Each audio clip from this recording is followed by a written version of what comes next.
አንድ ሰው ልሳን እየተናገረ ግን ትርጉሙን ላያውቅ ይችላል ማለት ነው። እንዲተረጉም ይጸልይ ስላለ ጳውሎስ ማለት ነው። አንደኛ እሱ ነው። ሁለተኛ ቀጠለና በልሳን የሚናገር እንዲተረጉም ይጸልይ ካለ በኋላ በልሳን ብጸልይ አለ ጳውሎስ መንፈሴ ይጸልያል፣ አይምሮዬ ግን ያለ ፍሬ ነው አለ። አየ በልሳን እየተናገር ከአይምሮ ራሱ አያውቀውም። አንተ አይምሮ ያለ ፍሬ ነው። አይምሮ የምትናገረውን ነገር አያውቀውም ማለት ነው። በልሳን ብናገር በልሳን ብጸልይ ይልና መንፈሴ ይጸልያል፣ አይምሮዬ ግን ያለ ፍሬ ነው። በመንፈስ እየጸለይኩ ነው፣ አይምሮዬ ግን ያለ ፍሬ ነው። አይምሮዬ ምለውን ነገር አያውቅም እያለ ነው ሐዋርያ ቅዱስ ጳውሎስ። ከዛስ እንግዲህ ምንድን ነው አለ በመንፈስ እጸልያለሁ፣ በአይምሮም ደግሞ እጸልያለሁ። በመንፈስ እዘምራለሁ፣ በአይምሮም ደግሞ እዘምራለሁ አለ። አየህ እያወቅኩም እጸልያለሁ በተገለጠ ቃል ማለት ነው። ደግሞ ባልተገለጠ በልሳን ደግሞ ሳላውቀውም እጸልያለሁ እያለ ይናገራል። በነገራችን ላይ ልሳን ብቻ ስለሆነ እኮ አይደለም ጸሎት። በነገራችን ላይ እንዴ ታስታውሱ ከሆነ ሮሜ 8 ላይ በቃላችን በተገለጠ ቃላችን እንኳን ስንጸልይ እኮ መጸለይ አንችልም ይላል መጽሐፍ ቅዱስ። ስለማንችል መንፈስ ቅዱስ ያግዘናል፣ መንፈሳዊውን ዓለም ስለሚረዳ ይላል እኮ ስንጸልይ። እኔ ራሱ በአማርኛ እንኳን በተገለጠ ቃል ስጸልይ መጸለይ እኮ አልችልም እኔ መንፈስ ቅዱስ ካረዳኝ በስተቀር። መንፈስ ቅዱስ እኮ ያግዘኛል። ለምን እንዴት መጸለይ እንዳለብኝ ስለማላውቅ ማለት ነው። ይሄን መጽሐፍ ቅዱስ ሮሜ 8 ላይ ታውቁታላችሁ መሰለኝ። አንድ ጊዜ ሁላችሁም ታውቁታላችሁ። እሱን ሮሜ 8 ላይ ያለውን ላንብብላችሁ አንድ ጊዜ፣ እሱን ብቻ ማለት ነው። እንደዚህ ይላል ስለ መንፈስ ቅዱስ የተናገረው ማለት ነው። እሺ ሮሜ 8:27 ጀምሮ ላንብበው። ልብን የሚመረምረው የመንፈስ ሐሳብ ምን እንደሆነ ያውቃል ይላል። ስለ መንፈስ ቅዱስ ነው የሚያወራው። እንደ እግዚአብሔር ፍቃድ ስለ ቅዱሳን ይማልዳልና እግዚአብሔር ለሚወዱት ይልና። ኦኬ ከ26 ጀምሮ ላንብበው፣ 26 እና 27 ላንብበው። እንዲሁም ይላል እንዲሁም ደግሞ መንፈስ ድካማችንን ያግዛል፣ እንዴት እንድንጸልይ እንደሚገባን አናውቅምና ነገር ግን መንፈስ ራሱ በማይነገር መቃተት ይማልድልናል። ልብን የሚመረምረው የመንፈስ ሐሳብ ምን እንደሆነ ያውቃል፣ እንደ እግዚአብሔር ፍቃድ ስለ ቅዱሳን ይማልዳልና ይላል። አየህ በተገለጠ ቃል እንኳን ስትጸልይ አንችልም። እኔ መጸለይ አልችልም በተገለጠ ቃል መንፈስ ቅዱስ ካረዳኝ በስተቀር። ለምን ሲባል የመንፈስ ሐሳብ ምን እንደሆነ እሱ ያውቃል፣ እኛ ስለማናውቅ ያግዘናል ይላል። ወደ ልሳናችን ስንመለስ ሐዋርያው ቅዱስ ጳውሎስ እዛ ላይ እንደተናገረው አንደኛ ቆሮንቶስ 14 ላይ እንደተናገረው አንደኛ ቆሮንቶስ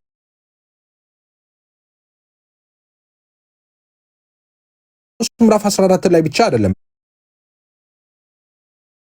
በነገራችን ላይ አንደኛ ቆሮንቶስ ምዕራፍ 12 ላይ የጸጋ ስጦታ እንደሆነ ሁሉም እንደማይናገር ሁሉ ይናገራል።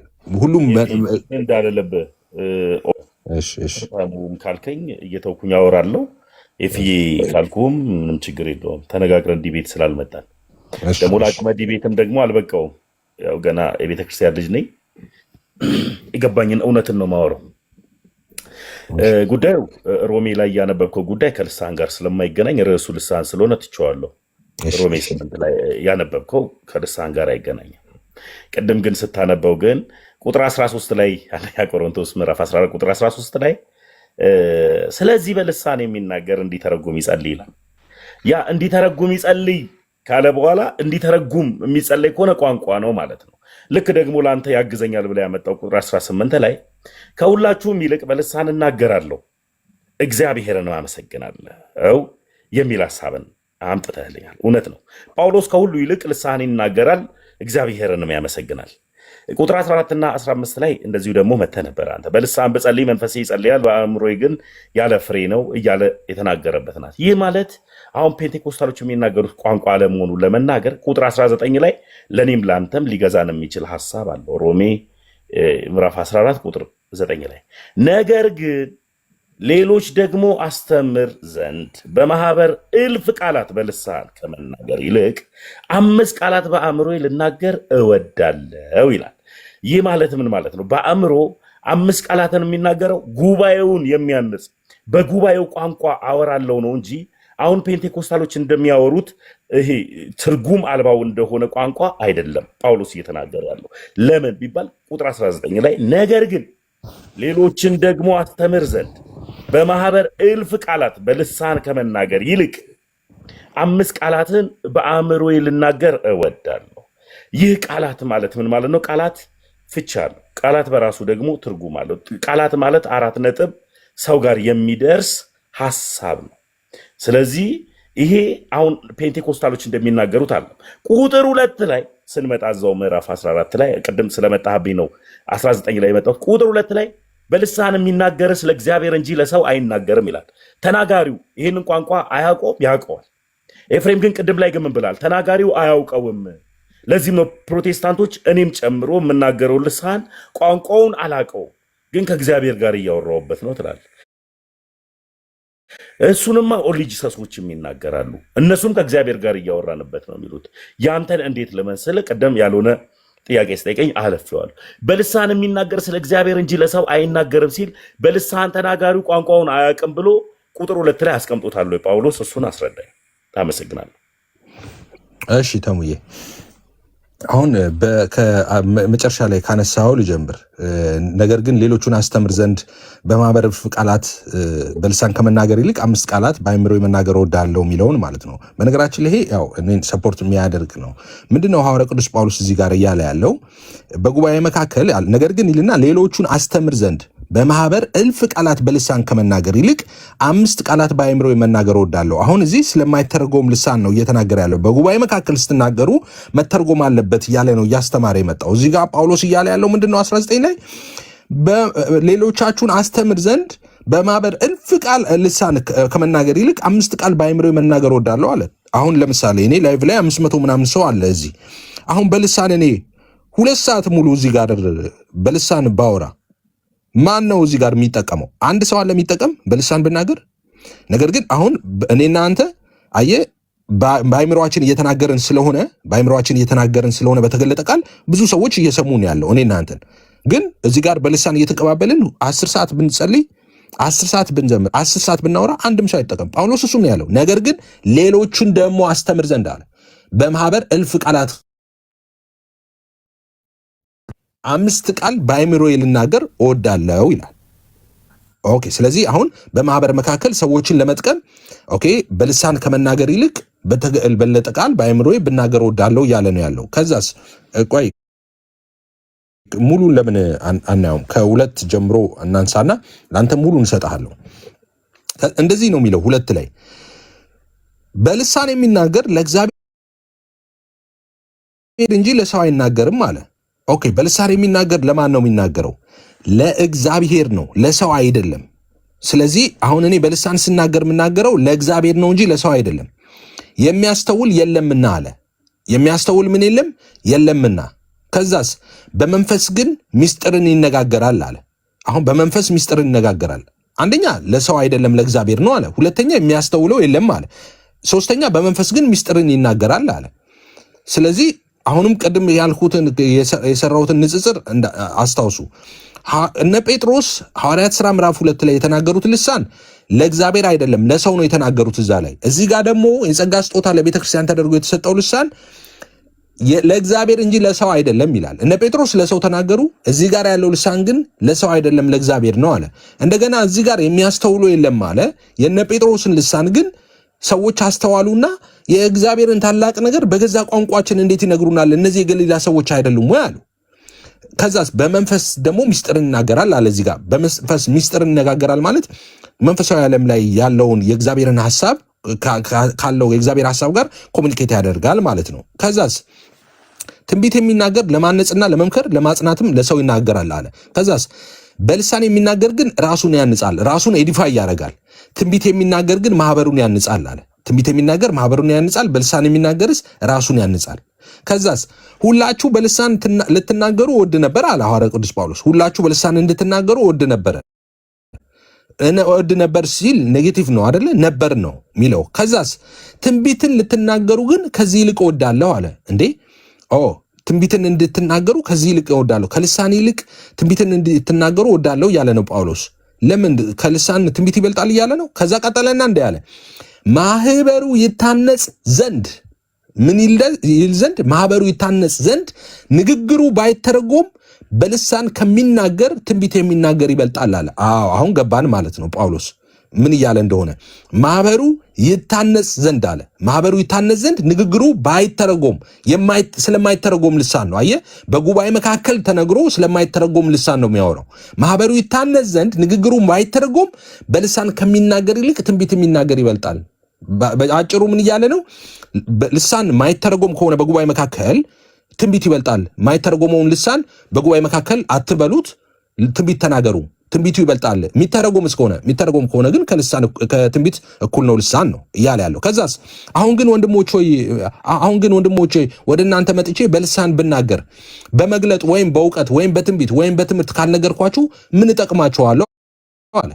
አያችሁ፣ አሁን ግን ወንድሞች ሆይ ወደ እናንተ መጥቼ አለና በልሳኖች ብናገር አለ። ከዛስ በመግለጥ ወይም በእውቀት ወይም በትንቢት ወይም በትምህርት ካልነገርኳችሁ ምን እጠቅማችኋለሁ? መግለጥ የሚል ቃል አለ፣ እውቀት የሚል ቃል አለ፣ ትንቢት የሚል ቃል አለ፣ ትምህርት የሚል ቃል አለ። ልሳን ከነዚህ ሁሉ ውጪ ነው ማለት ነው። ይሲ ልድገመው። አሁን ግን ወንድሞች ሆይ ወደ እናንተ መጥቼ በልሳኖች ብናገር አለ በመግለጥ ወይም በእውቀት ወይም በትንቢት ወይም በትምህርት ካልነገርኳችሁ ምን እጠቅማችኋለሁ አለ። ስለዚህ ልሳን ከመግለጥ ከእውቀት ከትንቢት ከትምህርት የተለየ ነው ማለት ነው። ከዛስ ነፍስ የሌለበት ነገር ዋሽንትም ክራርም ቢሆን ድምፅም ቢሰጥ ልለፈው እንዳላሰለቻችሁ ምሳሌ ነው የሚሰጠው። እንደዚህ ይላል 9 ላይ እንዲሁ እናንተ ደግሞ የተገለጠውን ቃል በአንደበት ባትናገሩ ሰዎች የምትናገሩትን እንዴት አድርገው ያስተውላሉ? ለንፋስ የምትናገሩ ትሆናላችሁና አለ። ኦኬ፣ አሁንም እውነቱን ነው። አሁን እኔ በተገለጠ ቃል እየነገርኳችሁ ስለሆነ እየሰማችሁኝ ነው። በልሳን ብናገር ግን ለንፋስ እንደምናገር ነው። ማናችሁም አትሰሙኝም። አሁን እዚህ ጋር ከዛስ በዓለም ምናልባት ቁጥር የሌለው የቋንቋ አይነት ይኖራል። ቋንቋ የሌለው ህዝብ የለም ማለት እዚህ ጋር። በነገራችን ላይ ይሄ ቋንቋ የሚለው እዚሁ ጋር ራሱ ልሳንና ተመሳሳይ ቋንቋ ነው ያላችሁ የምትሉት፣ እዚህ ምድር ላይ ኤግዚስት የሚያደርግ ቋንቋ ነው የምትሉት። ቃላቱን ራሱ የተጠቀመበት ሁለቱ የተለያዩ ናቸው። ግሎሲያ የሚለው ለልሳን ሲጠቀም ይሄ ቋንቋ የሚለው በነገራችን ላይ እዚህ ጋር ካልተሳሳትኩ የግሪኩን ወርድ ፎኒያ የሚል ቃል ነው የሚጠቀመው። ይሄ ፎን የሚለው ከዛ ነው የመጣው። ይሄ መነጋገር ምናምን እንደዛ ማለት ነው። ንግግር እንደዛ እንደማለት ነው። የፍቹ ማለት ነው፣ የግሪክ ፍቹ። ሁለቱ ራሱ ትርጉማቸው ይለያያል፣ ቃላታቸውም የተለያዩ ነው ማለት ነው። የዓለም ቋንቋ ብለው የተናገረበትና ልሳን እያለ የልሳን ቋንቋ እያለ የተናገረበት ማለት ነው። ያ ማለት ግን እዚህ ክፍል ላይ እንደዛ ገባ ማለት ሌሎች ክፍሎችም ላይ ፎኒያ የሚለው ቋንቋ ተመሳሳይ ነው ማለት አይደለም። እንደ አውዱ ነው፣ ዲፔንስ። ታውቃላችሁ ይህን ብዬ ስለ ሰዋሰው ኤክስፔክት አደርጋለሁ፣ በተለይ ደግሞ ቴዎሎጂያን ካላችሁ። እሺ፣ ከዛስ ምን አለ? ከዛ ምን አለ? እንግዲህ የቋንቋውን ፍቺ ባላውቅ ለምናገረው እንግዳ ሆናለሁ፣ የሚናገረውም ለእኔ እንግዳ ይሆናል አለ። እንዲሁ ደግሞ እናንተ መንፈሳዊ ስጦታን በብርቱ የምትፈልጉ ከሆናችሁ ቤተክርስቲያንን ለማነጽ እንዲበዛላችሁ ፈልጉ። ስለዚህ አለ በልሳን የሚናገር እንዲተረጉም ይጸልይ አለ። ኦኬ፣ በልሳን የሚናገር ምን ይጸልይ? እንዲተረጉም ይጸልይ። እንዴ በልሳን የምትናገር ከሆነ እንድትተረጉም መጸለይ ለምን አስፈለገ? እነ ጴጥሮስ እንዲተረጉሙ ጸለዩ እንዴ? እነ ጴጥሮስ እኮ ወጡና አደባባይ ላይ በልሳን ተናገሩ፣ ሐዋርያት ሥራ ምዕራፍ 2 ላይ። ከዛስ በዙሪያ የነበሩ ሰዎች ሁሉ ሰሟቸው። እነ ጴጥሮስ ለትርጉም አልጸለዩም። በዙሪያም የነበሩ ሰዎች ለትርጉም አልጸለዩም። ተርጓሚም አልተፈለገም፣ ጸሎትም አልነበረም። በቀጥታ ሰሙ።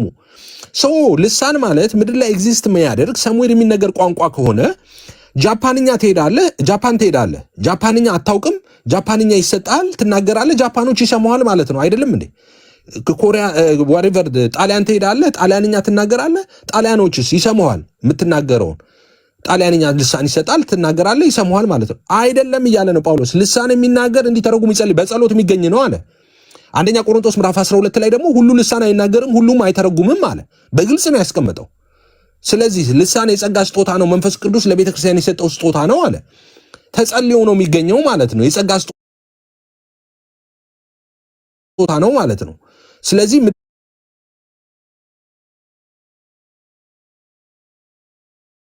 ምድር ላይ ኤግዚስት የሚያደርግ ቋንቋ ሰሙዌር የሚነገር ቋንቋ ቢሆን ተርጓሚ ለምን አስፈለገ? ጃፓን ትሄዳለህ፣ ጃፓንኛ ይሰጣል፣ ትናገራለህ፣ ጃፓኖች ይሰሙሃል ማለት ነው። ይሄ ግን አይደለም። ስትሄድ ልሳን ይሰጣል። ያ ልሳን ምድር ላይ ኤግዚስት የሚያደርግ ቋንቋ አይደለም፣ ሰማያዊ መንፈሳዊ ቋንቋ ነው። ትናገረዋለህ። ስትናገረው የሚሰማህም የለም።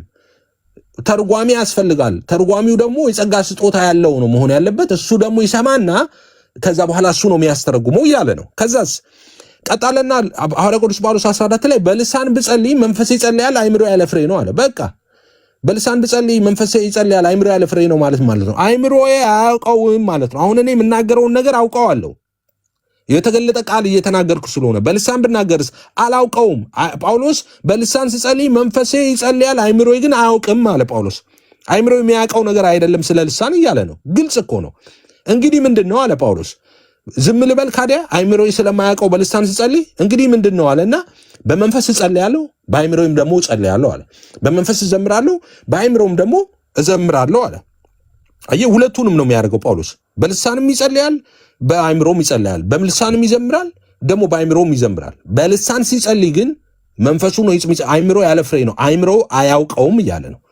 ከዛስ ይቀጥልና እንዲያማ ካልሆነ አንተ በመንፈስ ብትባርክ ባልተማሩ ስፍራ የተቀመጠው የምትለውን ካላወቀ እንዴት አድርጎ ለምስጋና አሜን ይላል? እውነት ነው። አሁን ባልተማረ ሰው ሲል እዚህ ጋር ከታች ገልጦታል። ያልተማረ ሲል መንፈሳዊ ዓለምን የማይረዳ እና ክርስቲያን ያልሆነ ለማለት ነው እንጂ ኑሮ ዘዴና እንግሊዝ ያልተማረ ማለቱ አይደለም። ኦኬ፣ ባልተማሩ ስፍራ የተቀመጠው የምትለውን ካላወቀ እንዴት አድርጎ ለምስጋና አሜን ይላል አለ።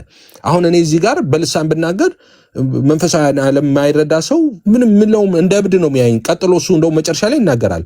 እንደ እብድ ነው አብደዋለሁ ነው የሚሏችሁ አለ፣ ትርጉም ከሌለው። ከዛ 17 ላይ እሺ ሳተረጉም ስለጸለይክ አንተ ጥፋተኛ ነህ፣ ሁለተኛ እንዳትጸልይ ያለ ጳውሎስ ቀጥሎ እንደዚህ ነው የሚለው። ቀጥሎ 17 ላይ አንተማ መልካም ታመሰግናለህ፣ ሌላው ግን አይታነጽበትም።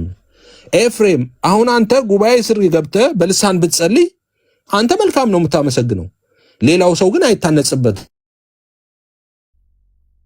ለምን? እየተተረጎመ አይደለም። ስለማይተረጎም ሌላው አይታነጽበትም።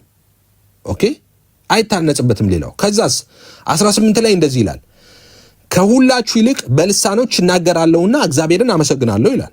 እኔ ለዛ ነው ፔንቴኮስታል የጳውሎስ ሃይማኖት እያልኩ የምናገረው ለዛ ነው። ጳውሎስ ከሁላችሁ ይልቅ እናገራለሁ ያላቸው ነው ለቆሮንቶስ ቤተክርስቲያን ሰዎች።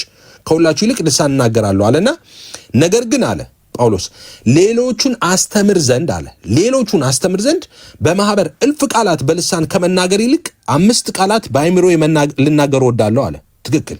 አሁን በጉባኤ መካከል ጳውሎስን ጋብዘው በዚህ ዘመን ቢኖር አንድ ቤተክርስቲያን ጋብዘው ጳውሎስና አስተምር ብትለው በልሳን እልፍ ቃል ከምናገር በአይምሮ የተወሰነ ቃላትን ብናገር ነው የሚሻለው። አንተን የምጠቅምህ እሱን ከተናገር። በልሳን እስከሆነ አታውቀውም ነው፣ ካልተተረጎመልህ እንዴት ታውቀዋለህ ነው።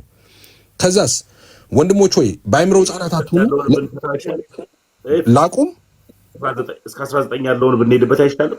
እሺ እስከ 19 ሂድ። እሺ ተሙዬ ላቁም፣ ሂድ እስከ 19። ኦልሞስት እኔ ሁሉንም ላላነብ እችላለሁ። አለፍ ብዬ እስከ 19 ያለውን ወሳኝ የሆኑትን ሀሳቦችን አነሳለሁ።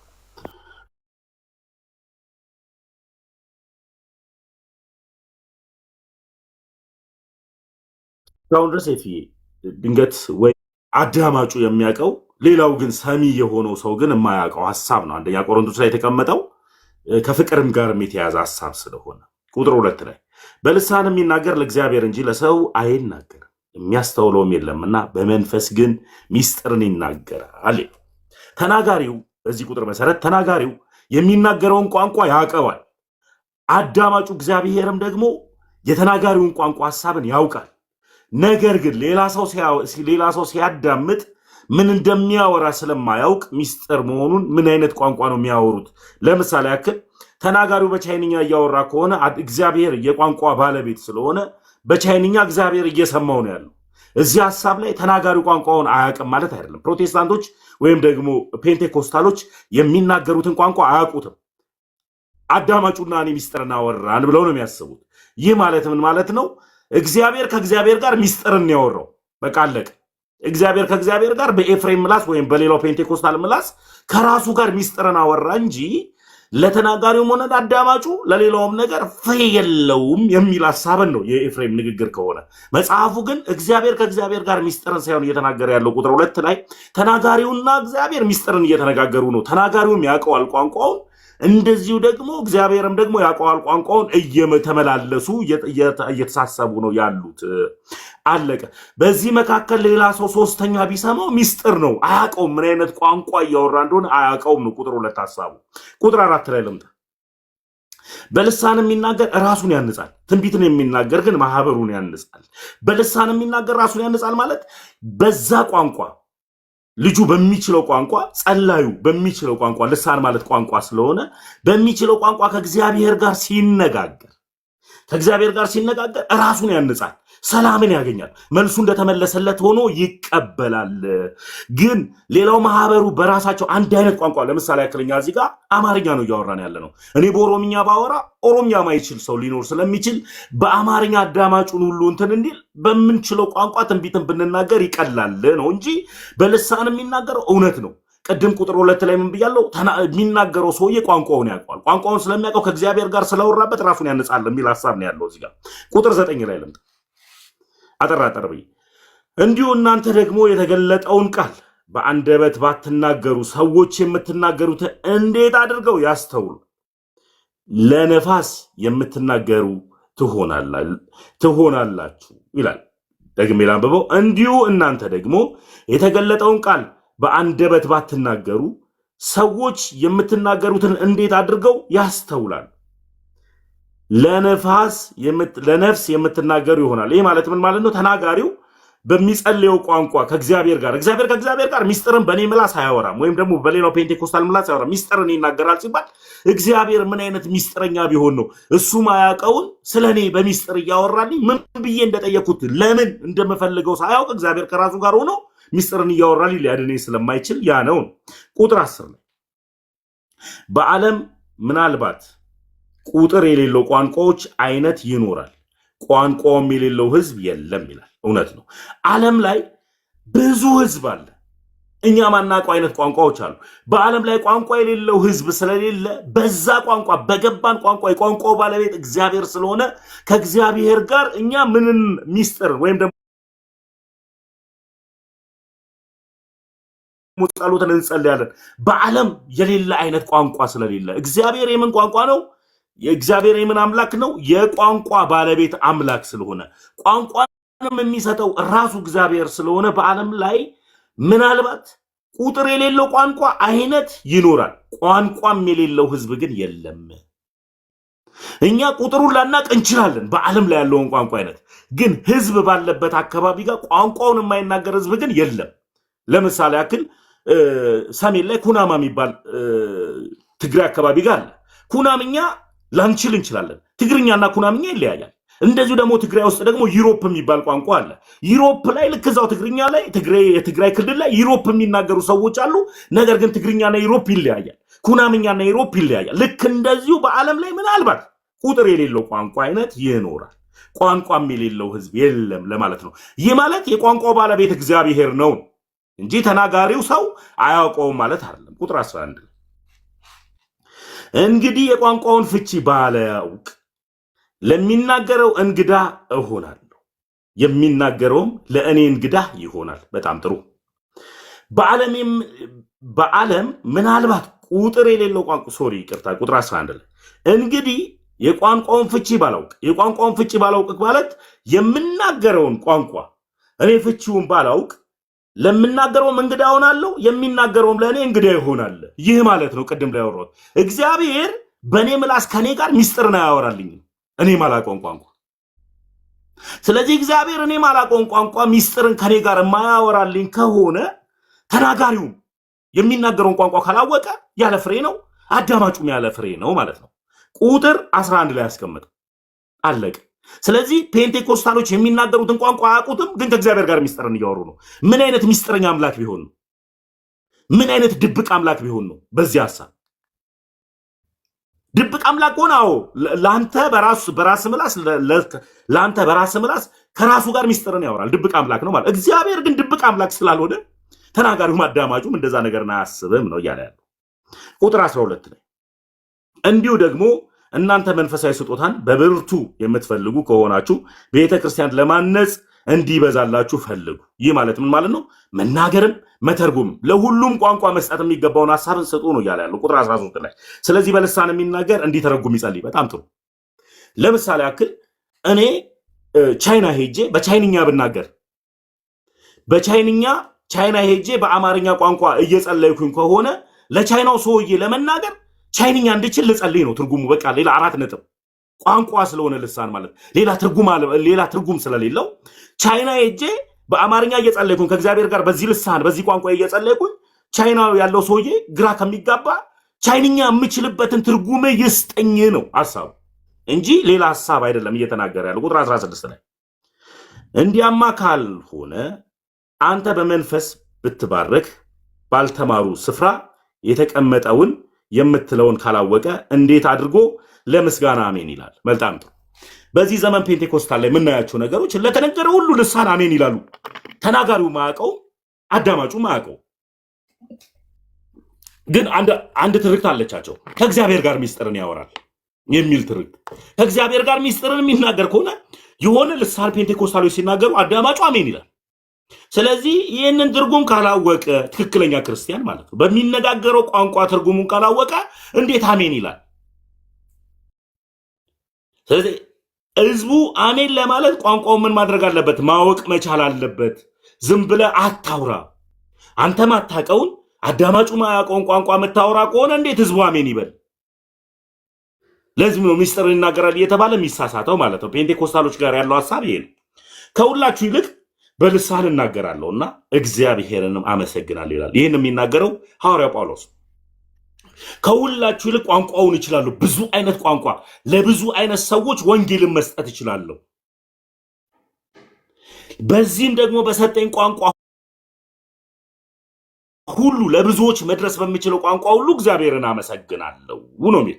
የቋንቋው ባለቤት እግዚአብሔር ለሐዋርያው ጳውሎስ ቋንቋ ብዙ አይነት ቋንቋ ስለሰጠው ምን ይሳነሃል አንተ የቋንቋዎች ሁሉ ባለቤት አንተ ስለሆንክ እግዚአብሔርን አመሰግናለሁ ብሎ አምላኩን ያመሰግናል። ቁጥር 19 ላይ ነገር ግን ሌሎችን ደግሞ አስተምር ዘንድ በማህበር እልፍ ቃላት በልሳን ከመናገር ይልቅ 5 ቃላት በአእምሮ ልናገር እወዳለሁ። ማለትም ማዳመጥ በምትችሉበት ልክ ለእናንተ በሚገባችሁ ቋንቋ 5 ቃላትን ብናገር አሜን ትላላችሁ። ለእናንተም ፍሬ የሆነ ሐሳብን እየሰጠው ነው። የሚገባችሁንም መልእክት እየሰጠው ነው። ብዙ አይነት ቋንቋ ተናግሬ እናንተ ማትሰሙትን ቋንቋ ከምናገር ይልቅ በምትችሉት ቋንቋ በምታዳምጡት ቋንቋ በሚገባችሁ ሐሳብ ነግራችሁ በመጣ ያ ይሻላል ነው እያለ ያለው ጳውሎስ እንጂ አሁን ፔንቴኮስታሎች የሚናገሩት ትርጉም አልባው ቋንቋ ነው ብዬ አላስብም። ፊ አመሰግናለሁ። እሺ ተሙዬ ታንኪዩ። እና ትርጉም የምትለዋ ነገር ላይ እሷ ብቻ ላይ ትኩረት ላድርግ፣ ትርጉም ስለሆነ ማለት ነው። ምንድነው በዚህ ዘመን ፔንቴኮስታል አብያተ ክርስቲያናት ውስጥ የምትናገሩት ልሳን ማይተረጎም ስለሆነ ትርጉሙን ስለማታውቁት እናንተ ተናጋሪውም ስለማያውቀው ጉባኤውም ስለማያውቀው፣ ስለዚህ ልሳኑ ትክክለኛ አይደለም፣ መጽሐፍ ቅዱሳዊ አይደለም ነው አንደኛው መከራከሪያው። ሁለተኛው ልሳን በሚለው ራሱ ምድር ላይ ኤግዚስት የሚያደርግ ሰሙዌር የሚነገር ቋንቋ ነው። ኦኬ ሐዋርያው ቅዱስ ጳውሎስ እዚህ ጋር እንግዲህ በግልጽ አስቀምጦታል። ምንም እንደው ውስብስብም አይደለም። አንደኛ ቆሮንቶስ ላይ ምዕራፍ 14 ላይ አስቀምጦታል። እንደገና አንደኛ ቆሮንቶስ ምዕራፍ 12 ላይ አስቀምጦታል። የጸጋ ስጦታ እንደሆነ አድርጎ ማለት ነው። እሺ ግን እዚሁ የተነሱት ፖይንቶች ላይ ሊድ አንዳንዶቹ ላይ ለምሳሌ 2 ላይ በልሳን የሚናገር ለእግዚአብሔር እንጂ ለሰው አይናገርም ይል ነገር አለ። በልሳን የሚናገር ለእግዚአብሔር እንጂ ለሰው አይናገርም ይላል። ኦኬ ሰው አንድ ሰው በልሳን ሲናገር እኔ አሁን እዚህ ጋር በልሳን ብናገር ለእግዚአብሔር ነው እንጂ ለሰው አይደለም እየተናገርኩ ያለሁት ማለት ነው። ወይ ጳውሎስ ተሳስቷል ወይ ተሙዬ እናንተ ተሳስታችኋል። ከሁለት አንዳችሁ ትክክል አይባል። ጳውሎስ በልሳን የሚናገር ለእግዚአብሔር ነው ለሰው አይናገርም ነው ያለው። በቃ ለሰው አይናገርም ለእግዚአብሔር ነው አለ ጳውሎስ። የሚያስተውለውም የለም አለ ጳውሎስ።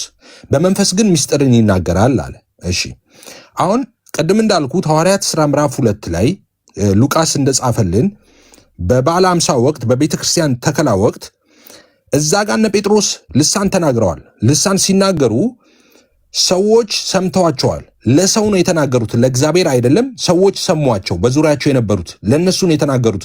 ወንጌልን ለነሱ ነው የመሰከሩት።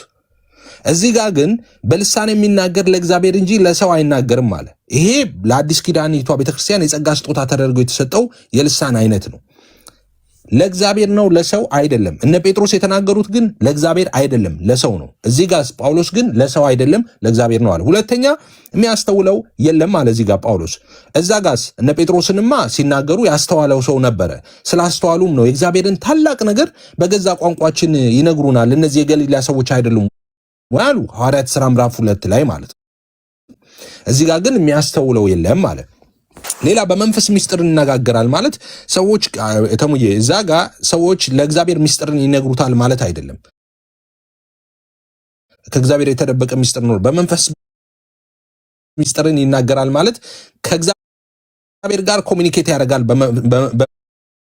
በሚስጥር የሚለው ነገር ሚስጥር ማለት በሁለት ሰዎች መካከል ወይም ደግሞ ሁለት ወይም ዋሬቨር ሶስትም አራትም ሰዎች ሊሆኑ ይችላሉ በእነሱ መካከል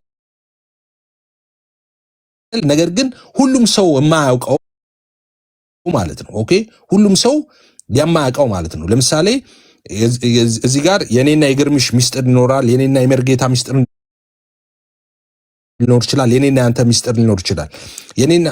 የኔና የግርምሽ ሚስጥር ስል የኔና ግርምሽ የምናውቀው ሌላ ሰው ማያውቀው ማለት ነው። ኦኬ ሶ በዚህ ጋር እንዲነግረኝ እጸልያለሁ አልክ። ኦኬ እግዚአብሔር ትርጉሙን እንዲነግረኝ የቻይንኛውን ትርጉም እንዲነግረኝ እጸልያለሁ ማለት ነው አልክ። ኦኬ የቻይንኛውን ትርጉም አንተ ነገር አንተ ሳታውቀው ላለመናገር ነው አይደለ? ኦኬ እሺ አወቅከው ትርጉሙን፣ ከዛ አንተ ተናገርክ። ኦኬ ትርጉሙን ስላወቅከው ተናገርክ ለቻይናዎቹ። ሰው ምንድነው ለውጡ? እነሱ መጀመሪያም የተሰጠን ቋንቋ ብትናገር አንተ ሳታውቀውን ብትናገር ይሰማዋል። አውቀኸውም ትርጉሙን ብትናገር ይሰማዋል፣ ቻይንኛ ስለሆነ ማለት ነው። ይሄ ግን እያለን ያለው ቃሉ ምንድነው? ትርጉሙ በጸሎት ነው የሚገኘው፣ የጸጋ ስጦታ ነው እንጂ ሰዎች ሊያውቁት አይችሉም ነው። ሰዎች ትርጉሙን አንድ ሰው ልሳን ሲናገር ትርጉም ስጦታ ከሌላቸው ሊሰሙት አይችሉም ነው።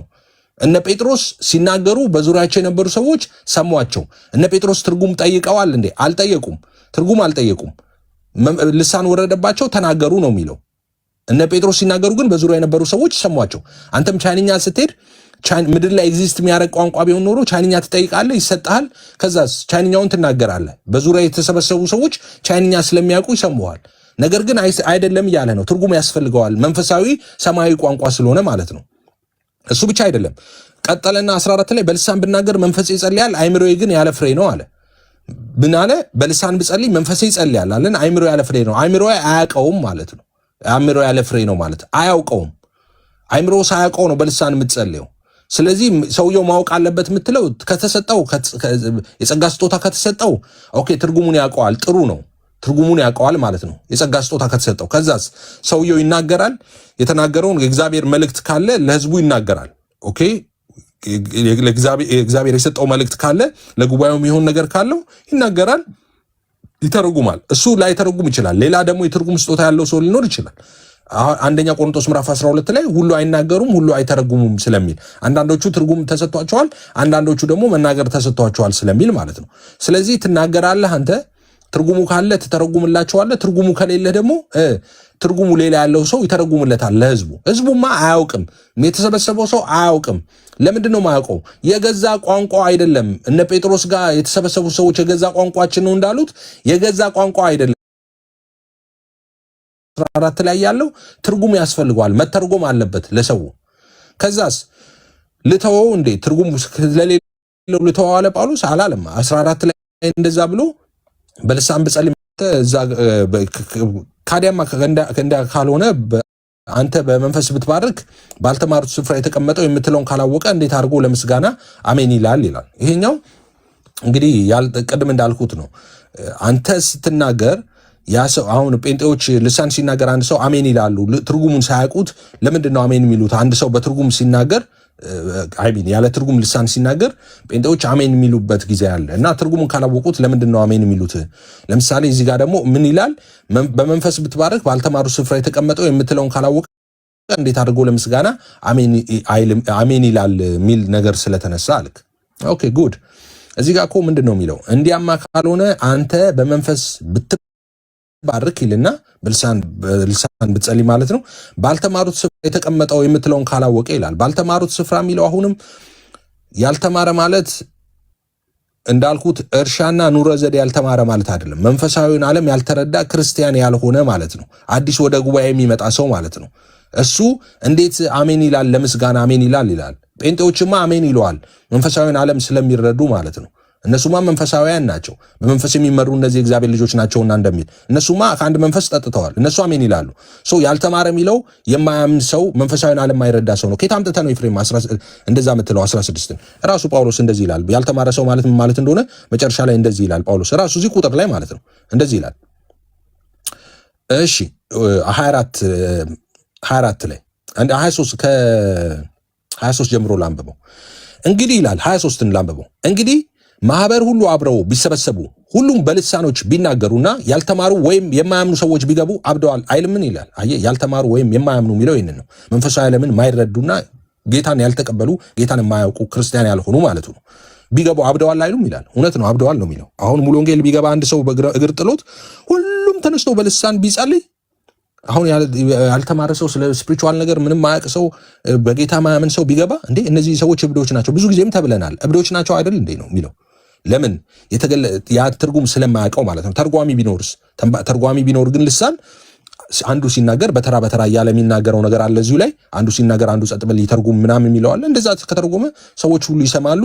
ከዛ በኋላ ክፍሉንም ሲዘጋው ደግሞ የሚለው ልሳን ከመናገር አትከልከሉ እያለ ነው። ስለዚህ አንድ ነገር ለማሳየት ነው እዚህ ጋር የፈለኩት። አንደኛ ልሳን የምትናገሩትን ልሳን አታውቁትም የሚለው ብናውቀውማ ምን ልሳን ሆነ? ብናውቀውማ በቃ ልክ እንግሊዘኛ፣ ፈረንሳይኛ፣ ጉራግኛ፣ ጣሊያንኛ ምናምን ይሆን ነበር። ሐዋርያ ቅዱስ ጳውሎስ አታውቁትም አለ። ሐዋርያ ቅዱስ ጳውሎስ ራሱ ስልጸልይ አይምሮ አያውቀውም አለ። ራሱ ጳውሎስ ነው ያለው። በልሳን ስጸልይ አይምሮ ያለ ፍሬ ነው አለ። አይምሮ አያውቅም አለ ጳውሎስ ነው ይህንን የጻፈው። እንግዲህ ምንድን ነው አለና ስለማላውቀው ላቁም አላለም። ኧረ በልሳንም አይምሮ ሳያውቅም እጸልያለሁ፣ እያወቅኩም እጸልያለሁ አለ። ጳውሎስ ነው ያለው። ሲጀምር ክፍሉን ደግሞ የተነሳው ለእግዚአብሔር እንጂ ለሰው አይናገርም ብሎ ነው። አሁን በልሳን የሚናገር ለእግዚአብሔር እንጂ ለሰው አይናገርም የሚለው እኮ በቃ መዝጊያ ነው እኮ እሱ። ከዚህ በኋላ ውይይትም ንግግርም የሚያስፈልገው ቃል አልነበረም። ለምን አለና የሚያስተውለው የለም አለ። ሰዎች ሊያስተውሉት አይችሉም ማለት ነው። ስለዚህ ይሄ መንፈሳዊ ሰማያዊ ቋንቋ ነው። ይሄ ደግሞ አንደኛ እዚህችን ጥቅስ ብቻ በማንበብ ልጨርስ። አንደኛ ቆሮንቶስ ምዕራፍ 12 እንደዚህ ይላል። ቅድም ያነሳዋትን ጥቅስ ድጋሚ ላንሳት። ለአዲስ ኪዳን ቤተክርስቲያን የጸጋ ስጦታ ተደርጎ የተሰጠ ስጦታ ስለሆነ ማለት ነው። እንደዚህ ይላል ስለ ቤተክርስቲያን ሲያወራ ጳውሎስ አንደኛ ቆሮንቶስ 12:27 ላይ እናንተ የክርስቶስ አካል ናችሁ፣ እያንዳንዳችሁም ብልቶች ናችሁ። ስለ ቤተክርስቲያን ነው የሚያወራው። አሁን እግዚአብሔርም በቤተክርስቲያን አለ። እግዚአብሔር ቤት አለ፣ በቤተክርስቲያን ነው ያለው፣ በመስጊድ አይደለም። እውነተኛዋ ቤተክርስቲያን እነዚህ ነገሮች ማሟላት አለባት። እግዚአብሔር በቤተክርስቲያን አንዳንዶቹን አስቀድሞ ሐዋርያትን፣ ሁለተኛም ነቢያትን፣ ሶስተኛም አስተማሪዎችን፣ ቀጥሎም ታምራት ማድረግን፣ ቀጥሎም የመፈወስ ስጦታን፣ እርዳታን፣ አገዛዝንም፣ የልዩ ልዩ አይነት ልሳኖችን አድርጓል። የልዩ ልዩ ልሳኖችን። እሺ ሁሉ ሐዋርያ ናቸውን ይላል። ሁሉስ ነቢይ ናቸውን? ሁሉስ አስተማሪዎች ናቸው? መልሱ አይደለም ነው። ሁሉስ ታምራትን ይሰራሉን? ሁሉስ የመፈወስ ስጦታ አላቸውን? ሁሉስ በልሳኖች ይናገራሉን? ሁሉስ ይተረጉማሉን? ይላል። አየ ልሳን የጸጋ ስጦታ ነው። በአዲስ ኪዳን ቤተክርስቲያን የተሰጠ በመንፈስ ቅዱስ አማካኝነት የተሰጠ ስጦታ ነው። እዚሁ አንደኛ ቆሮንቶስ ምዕራፍ 12 ላይ ቁጥሩ ከፍ በሉና እንደዚህ ይላል። የጸጋ ስጦታ ልዩ ልዩ ነው፣ መንፈስ ግን አንድ ነው ይላል። ቁጥር 4 ላይ እዚሁ ምዕራፍ ላይ ማለት ነው። አገልግሎት ልዩ ልዩ ነው፣ ጌታም አንድ ነው። አሰራር ልዩ ልዩ ነው፣ ሁሉን በሁሉ የሚያደርግ እግዚአብሔር ግን አንድ ነው ይልና ነገር ግን መንፈስ ቅዱስ መግለጥ ለእያንዳንዱ ጥቅም ይሰጠዋል። ለአንዱ በጥበብ መናገር በመንፈስ ይሰጠዋል፣ ለአንዱም በዚያው መንፈስ የእውቀት መናገር ይሰጠዋል፣ ለአንዱም በዚያው መንፈስ እምነት፣ ለአንዱ በዚያው መንፈስ የመፈወስ ስጦታ፣ ለአንዱ ታምራት ማድረግ፣ ለአንዱ ትንቢት መናገር፣ ለአንዱ መናፍስ መለየት፣ ለአንዱም በልዩ አይነት ልሳን መናገር፣ ለአንዱም በልሳን የተነገረውን መተርጎም ይሰጠዋል አለ። ስለዚህ የልሳን ይሄ በአሁኑ ሰዓት በቤተ ክርስቲያናችን እየተነገረ ያለው መጽሐፍ ቅዱሳዊ እግዚአብሔራዊ የሐዋርያት እነ ጳውሎስ የሚናገሩት እንደገና ኢየሱስ ደግሞ ማርቆስ 16:17 ላይ የተናገረው ልሳን እንደሆነ ትክክለኛ ማረጋገጫ ነው። ለምን ትርጉም የሌለው ከሆነ ትክክል አይደለ ኤግዚስት የሚያደርግ ነው የምትሉ፣ አይ ትርጉም የለውም እያለ ነው ጳውሎስ። የሚተረጎም ነው፣ ትርጉሙ የጸጋ ስጦታ ነው። የጸጋ ስጦታው የሌለው ሰው መተርጎም አይችልም እያለ ነው። ምድር ላይ ኤግዚስት የሚያደርግ ቋንቋ ቢሆን ምንም የጸጋ ስጦታ ሆኖ ትርጉም መምጣት አያስፈልገውም ነበር። እንዳልኩት ቅድም ልክ እንደነ ጴጥሮስ የሆነ ሀገር ትሄዳላችሁ፣ ቋንቋውን አትችሉም፣ ቋንቋውን ይሰጣችኋል፣ ትናገራላችሁ፣ እናንተ በዙሪያቸው ያሉ ሰዎች ይሰሟቸዋል ማለት ነው። በቃ ግን ይሄኛው ግን ሰማያዊ መንፈሳዊ ቋንቋ ስለሆነ የሆነ ሀገር ስትሄዱ ብትናገሩ ቋንቋውን እናንተም አታውቁትም፣ ሰሚዎቹም አያውቁትም። አንለስ ተርጓሚ ተገኝቶ መሀል ላይ የጸጋ ስጦታ ያለው ካሌለ በስተቀር እሱ ተርጉሞ ለህዝቡ ማይደርስ ከሆነ በስተቀር ሊያውቅ አይችልም። ለዛ ነው ጳውሎስ የምትናገሩ እንግዲህ እንድትተረጉሙ ደግሞ ጸልዩ የሚለው ማለት ነው። እና ጌታ ይባረክ። እሺ ተሙዬ ራፓፕ እያረግን እንሂድ።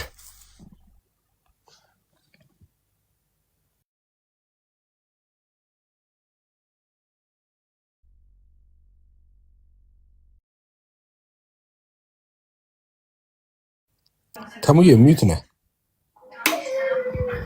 አይገርምም? እያወራው ነበረ ጌታ እና ጥያቄ መጠየቅ እችላለሁ ወይስ ጥያቄ ትጠይቀኛለህ? ጥያቄ መጠየቅ እችላለሁ ወይስ ትጠይቀኛለህ? እኔ ብጠይቅህማ ደስ ይለኛል። እንጠያየቅ፣ ጥያቄና መልስ እናድርገው። አዎ ጠይቀኝና ወይ ልጠይቅህ ወይም ልጠይቅህና ጠይቀኝ። ከሁለቱ አንተ የፈለግከው። እሺ ጀምር፣ ጠይቀኝና ከዛ ጠይቃለሁ። ኤፊ ቅድም ላይ ልሳን ተናጋሪ ነህ ብዬ ጠይቄያለሁ። ልሳን ተናጋሪ ነህ? በጣም ከባድ ልሳን ተናጋሪ ነህ። በጣም ጥሩ። በጣም ከባድ ልሳን ተናጋሪ ነህ። ይብዛለህ። የምትናገረውን ልሳን ታውቀዋለህ? እኔ የምናገረውን ልሳን ልክ እንደ ጳውሎስ ነው። አላውቀውም። እኔ የምናገረውን ልሳን ጳውሎስ እንደማያውቀው እኔም አላውቀውም። ጳውሎስ የብዙ ቋንቋ ባለቤት ነበረ። ኦልሞስት ጳውሎስ አላውቅም ብለዋል። ጳውሎስ አላውቅም ብለዋል። በልሳን ስጸልይ አላውቅም ብለዋል ጳውሎስ። ምን ላይ ነው ያለው? ምን ላይ ነው ያለው? እዚሁ አንደኛ ቆሮንቶስ ምዕራፍ 14 ላይ 14 ስንት ላይ? 14 ይመስለኛል። ቆይ 14 ላይ በልሳን ብጸልይ መንፈሴ ይጸልያል፣ አእምሮዬ ግን ያለ ፍሬ ነው ያለው እንጂ በልሳን ብጸልይ ልሳን ቋንቋውን አላውቅም አላለም ጳውሎስ። በልሳን ብጸልይ አእምሮ ያለ ፍሬ ነው ማለት ምን ማለት ነው? ኦልሞስት ለምሳሌ ያክል እዛ ጋር እሱ የሚያወራውን ቋንቋ ከእግዚአብሔር ጋር እያወራንበት ያለውን ቋንቋ ትርጉሙ ስለሚያውቀው ከእግዚአብሔር ጋር ሚስጥርን እያወራው ነው፣ እየጸለይኩበት ነው ያለው። መንፈሴ ከእግዚአብሔር ጋር ህብረት እያደረገ ነው።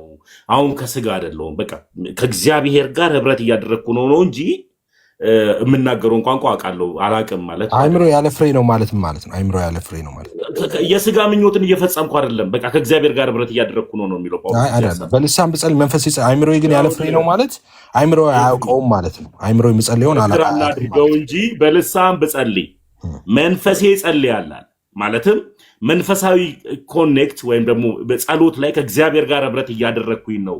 ስለ ምድራዊ ነገር እያሰብኩኝ አይደለም። የሚያስፈልገኝን ሀሳብ እየጸለይኩኝ ነው እንጂ የምናገረውን ቋንቋ አላውቅም እያለ አይደለም ጳውሎስ። አላውቅም እያለ አላለም። እንደዛ ብሎ አላስቀምጥም። አእምሮ ያለ ፍሬ ነው ማለት አእምሮ አያውቅም ማለት ነው። እኔ ለምሳሌ ያክል ከእግዚአብሔር ጋር ህብረት እያደረግ መንፈሳዊ የሆነ ጸሎትን በንስሐ እየተመላለስክ እግዚአብሔርን እየፈራ እየጸለይክ እያለ ስለ ሽሮ ስለ በርበሬ አትጨነቅ። ስለ ስጋዊ ነገር እየተጨነቁኝ አይደለም ነው እያለ ያለ። እንደሱ አእምሮ ያለ ፍሬ አይባልም። እንደሱ መጽሐፍ ቅዱስ ብቻ መጽሐፍ ቅዱስ ብቻ አማኝ ነህ አይደል? እንደሱ ብቻ እኮ አይደለም። እሱ ብቻ አይደለም አላለም። እንደዛ እኔ አላውቅም ይላል። ይሄው እዚህ ጋር እኮ እሱ ብቻ አይደለም። ከ13 እኮ ነው የሚጀምረው። 13 እና 14 ብቻ አይደለም። 13ም በልሳን የሚናገር እንዲተረጉም ይጸልይ ይላል። በልሳን የሚናገር እንዲተረጉም ይጸልይ ማለት በጣም ጥሩ። አሁንም ጳውሎስ ይህንን ቋንቋ መጸለየውን ቋንቋ ነው ያውቃለሁ አላለም። እያስተላለፈላቸው ነው ያለው መልእክቱ። ስለዚህ አያውቀውም ማለት ነው። ስለዚህ ለጉባኤው መልእክት እያስተላለፈ ነው። እዚህ ቁጥር 13 ላይ በልሳን የሚናገር እንዲተረጉም ይጸልይ ማለት ማለት ነው። አሁንም ቁጥር 13 ላይም ከሆነ ጳውሎስ ለጉባኤው መልእክት እያስተላለፈ እንጂ እኔ የምናገረውን ቋንቋ አልችለውም አላውቀውም እያለ አይደለም። እኔ እሱን አይደለም ያልኩ። እኔ ጠየኩ ብሏል። እዚህ ጋር እኔ የምናገረውን ቋንቋ አላውቀውም ብሏል ጳውሎስ። የምጸልየውን ልሳን እኔ አላውቀውም ብሏል ብሏል። ምን ላይ? አሁን እኮ የጠቀስኩልህ ላይ 14 ላይ አይልም እንደዛ። እሺ ቆይ እንደማይል ከ13 እና 14 ሁለቱን አብረን እንያቸው። ስለዚህ በልሳን የሚናገር እንዲተረጉም ይጸልይ ይላል።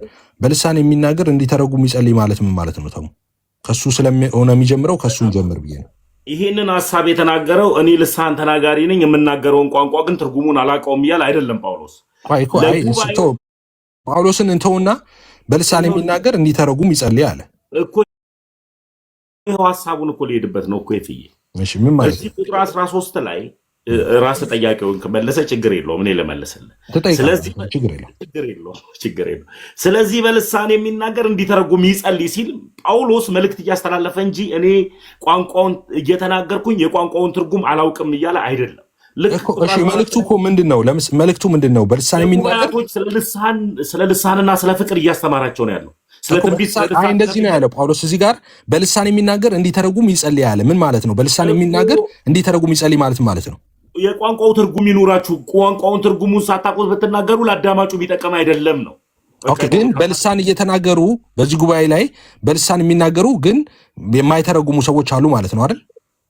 ወንድምየው በጣም ከተረዳኸኝ ጳውሎስ መልእክቱን እያስተላለፈ ያለው በአግባቡ እዚህ ቃላት ላይ ወይም እዚህ ቋንቋ ላይ እናንተ ለቆሮንቶስ ሰዎች መልእክት እየሰጠ ስለሆነ እኮ አሁን እኮ በምትናገሩ ቋንቋ ላይ አዳማጩ ቋንቋውን የማያውቅ ከሆነ ያለ ፍሬ ነው። ስለዚህ ትርጉሙንም እንድታውቁ ይሁንላችሁ እያለ ተሙዬ አሁን የኔ ጥያቄ ምን መሰለ? እሺ ወይ እንደዚህ እንለፍ። ስለዚህ ልና በልሳን የሚናገር ስለዚህ ልና በልሳን የሚናገር እንዲተረጉም እሺ በቃ ተውና አሁን እኔ ይሄንን ልናገረውና ከዛ ወደ አንተ ጥያቄ እንመጣለን። ሐዋርያው ቅዱስ ጳውሎስ በልሳን ብጸልይ ከሚለው በፊት ምንድነው የሚለው? ስለዚህ በልሳን የሚናገር ይላል ቁጥር 13 ላይ በልሳን የሚናገር እንዲተረጉም ይጸልይ ይላል። በልሳን የሚናገር ምን ይጸልይ? እንዲተረጉም ይጸልይ። በልሳን እየተናገረ ማይተረጉም ሰው አለ ማለት ነው። እዚሁ ላይ እዚህ ጋር ብቻ እኮ አይደለም የተናገረው ራሱ ቁፍሉ ላይ እዚሁ ላይ 14 ላይ ወደ ታች ወርዶ ምን እንደሚል ስሙ። እዚሁ ላይ ማለት ነው እንደዚህ የሚል ቃል አለ። እሺ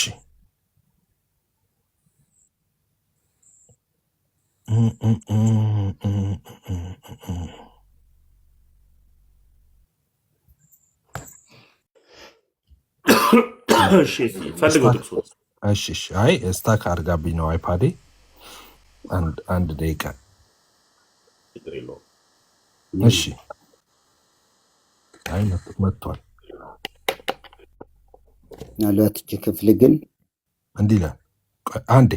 አንዴ ቆይ አንዴ አገኘው አንድ ጊዜ ፈልገው መሪ ጌታ ከሱ ጋር ልጨርስ። ከእርሶ ጋር በሚገባውት ቋንቋ አወራውታለሁ ኤፍሬም ከፈቀደ። ቆይ አንድ ጊዜ በሚገባውት ቋንቋ እስኪገባውት ድረስ አስረዳውታለሁ፣ ያስረዱኛል። የተጣለ መጽሐፍ ቤተክርስቲያን የማታውቀውን መጽሐፍ ይዞ እየመጡ በሮጥ አይደለም። ተሙዬ እንደዛ አይደለማ። አይ ተሙዬ እንደዛ አይደለም። ጣልቃ ገቡ። ከአንተ ጋር እያወራሁ በተረጋጋ መልኩ እያወራሁ ነው ያለው። ከአንተ ጋር ሲጨርስ ከአንተ ጋር ማውራት እፈልጋለሁ የሚል ሰውን ሁሉ አስተናግዳለሁ። ሪስፔክት ይሁን። አንዴ ላንብበው ነው። እሺ ላንብበው፣ ወደ ጉዳያችን እንግባ። 26 ላይ እዚሁ ጋር ወረድ ብለን እዚሁ ቁጥር ላይ ወረድ እንበልና አንድ ጊዜ 26 ላይ ምን ይላል? እንግዲህ ወንድሞች ምንድን ነው በምትሰባሰቡበት ጊዜ ይልና ለአንዱ መዝሙር አለው፣ ለአንዱ ትምህርት አለው፣ መግለጥ አለው፣ በልሳን መናገር አለው፣ መተርጎም አለው፣ ሁሉ ለማነጽ ይሆናል። አየህ፣ በልሳን መናገር ያለው አለ፣ በልሳን ደግሞ መተርጎም ያለው አለ ይላል 26 ቁጥር 26 ላይ ማለት ነው። ስለዚህ እዛው 13 ላይ ከፍ ብለን ስናይ ስለዚህ በልሳን የሚናገር እንዲተረጉም ይጸልይ ያለው በልሳን የሚናገር ግን ትርጉም ስጦታ የሌለው አለ ማለት ነው። ቅድምም አሳይተናል። አንደኛ ቆሮንቶስ ምዕራፍ 12 ላይ አንዳንዱ ይተረጉማል፣ አንዳንዱ ይናገራል ይላል። ሁሉ አይተረጉምም፣ ሁሉ ደግሞ አይናገርም ብሎ እዛ ጋርም ተናግሯል። ስለዚህ በልሳን እየተናገረ ማይተረጉም ሰው አለ ማለት ነው። ግን በልሳን እየተናገረ ማይተረጉም ስጦታው እንዲሰጠው ይጸልይ ያለ ነው ጳውሎስ። አንደኛ። ሁለተኛ በልሳን ብጸልይ መንፈሴ ይጸልያል፣ አይምሮዬ ግን ያለ ፍሬ ነው አለ ጳውሎስ። ያ ማለት ነው በልሳን ስጸልይ መንፈሱ ነው የሚጸልየው፣ አይምሮ ግን ያለ ፍሬ ነው ማለት አያስተውለውም አይምሮ ማለት ነው፣ ሌላ አይደለም። ከዛስ እንግዲህ ምንድን ነው አለና በመንፈስም እጸልያለሁ አለ፣ ሳላስተውለው በአይምሮ ማለት ነው። ከዛስ በአይምሮም ደግሞ እጸልያለሁ አለ። ግልጽ እኮ ነው። በመንፈስና በአይምሮ እያለ እየከፋፈለ ነው የሚያስቀምጠው። እንደገና በመንፈስ እዘምራለሁ አለ፣ በአይምሮም ደግሞ እዘምራለሁ እያለ በልሳን የሚጸልይ ሰው ኦኬ፣ አንደኛ ልሳን የሚናገር ሰው ትርጉሙን ያውቀዋል ሁሉ የሚባለው ትክክል አይደለም። እሺ ወደ አንተ የጠየኩ ጥያቄ ምን ነበር? ወደ አንተ ጥያቄ ልምጣ። የጠየኩ ጥያቄ ምን ነበረ? አንተ የምትናገረውን ቋንቋ ትናገረዋል ልብና አድርጌ እንዲሁም ደስ ዳጎስ የሚል ልሳን ነው የምናገረው ስትል የምትናገረውን ቋንቋ ትርጉሙ ታውቀዋለህ? አላውቀውም። መልካም፣ እንዴት አታውቀውም ስለ ጳውሎስ ራሱ የሚናገረውን ቋንቋ አያውቅም አልከኝ። ጳውሎስ አይናገርም፣ የሚናገረውን ቋንቋ ትርጉሙን አያውቅም የሚል ጥቅስ ስጠኝ። የለም። ያመጣው ኖ ሰጥ የለም። እስኪ ያሳየኝ ኤፊ። መጽሐፍ ቅዱስ ብቻ ብለህ የምታምን አይደል? አንደኛ ቆሮንቶስ ምዕራፍ 14 እኮ ቆይ ኤፊ፣ መጽሐፍ ቅዱስ ብቻ ብለህ የምታምን አይደል? አዎ። በጣም ጥሩ። መጽሐፍ ቅዱስ ብቻ ብሎ የሚያምን ሰው ከመጽሐፍ ቅዱስ 4 ነጥብ እርግጥ የሚያደርግ መልስ ነው ማምጣት ያለበት። እርግጥ የሚያደርግ መልስ ይኸው። እርግጥ የሚያደርግ መልስ ኤፊዬ፣ ጳውሎስ እኔ የምናገረውን ቋንቋ ትርጉሙን አላውቀውም የሚል ጥቅስ ስጠኝ። በልሳን ብጸልይ መንፈሴ ይጸልያል፣ አይምሮ ግን ያለ ፍሬ ነው። በልሳን ስጸልይ አይምሮ አያውቀውም ማለት ጳውሎስ። ይህ ማለት በልሳን ስጸልይ በመንፈሴ ጸልያለሁ እያለ ያለው ቁጥር 14 ላይ አይምሮ ያለ ፍሬ ነው ያለ እኮ። ይኸውልህ በልሳን ብጸልይ መንፈሴ ይጸልያል ማለትም ከእግዚአብሔር ጋር ህብረት እያደረግኩኝ ትክክለኛ የሆነ ጸሎትን ስጸልይ ስለ ሽሮና ስለ በርበሬ አእምሮ ስለሚፈጥረው ስጋ ስለሚፈጥረው ነገር እየጸለይኩ አልጨናነቅም። ስለ ምድራዊ ነገር ከየት አመጣው? ሽሮና በርበሬ ሆነ እንዲገባ ነው። በሚገባ ምድራዊ የሆነ ሀሳብ እንድትረዳ አይምሮ ያለ ፍሬ ነው ማለት በቃ አይምሮ ያለ ፍሬ ነው ማለት አይምሮ አያስተውልም ማለት ነው። ምድራዊ የሆነ ሀሳብ እኮ እንዲገባል። ስለዚህ አሁን እየጸለይኩኝ ያለሁት ከአባቴ ጋር ህብረት እያደረግኩኝ ስለሆነ መንፈሳዊ ጉዳይ ላይ ስለሆንኩኝ እኔ የምናገረውን ቋንቋ አላውቀውም አላልኩም ለሚባል ቁጥር 2 ላይ የሚናገረውን ቋንቋ ማን ያውቃል? ጳውሎስ ያውቃል። ከእግዚአብሔር ጋር እየተነጋገረበትን ያለው ቁጥር 2 ላይ አላውቅም አላለም። አይ 2 ላይም አይደለም፣ 2 ላይም አያውቀውም። 2 ላይም እንደዚህ ነው፣ ለእግዚአብሔር እንጂ ለሰው አይናገርም የሚያስተውለው የለምና ነው ያለው። ቁጥር 2 ላይ በልሳን የሚናገር ስለ እግዚአብሔር እንጂ ለሰው አይናገርም ሲል በልሳን የሚናገርስ ነው አለ የሚለው። እንዲያውም ሳለችበት በልሳን የሚናገርስ ለእግዚአብሔር እንጂ ለሰው አይናገርም። እዚህ ጋር ተናጋሪው አያውቅም ይላል ሐሳቡ። አይ እዚህ ጋር ተናጋሪው አያውቅም ሳይሆን ለእግዚአብሔር ነው የሚናገረው። እዚህ ጋር ለእግዚአብሔር ነው የሚናገረው። ተናጋሪው አያውቅም ይላል እዚህ ጋር ሐሳቡ። ቁጥሩ ተናጋሪው አያውቅምማ ጳውሎስ 14 ላይ ነገረህ እኮ 14 ላይ ለእግዚአብሔርስ ነው የሚለው።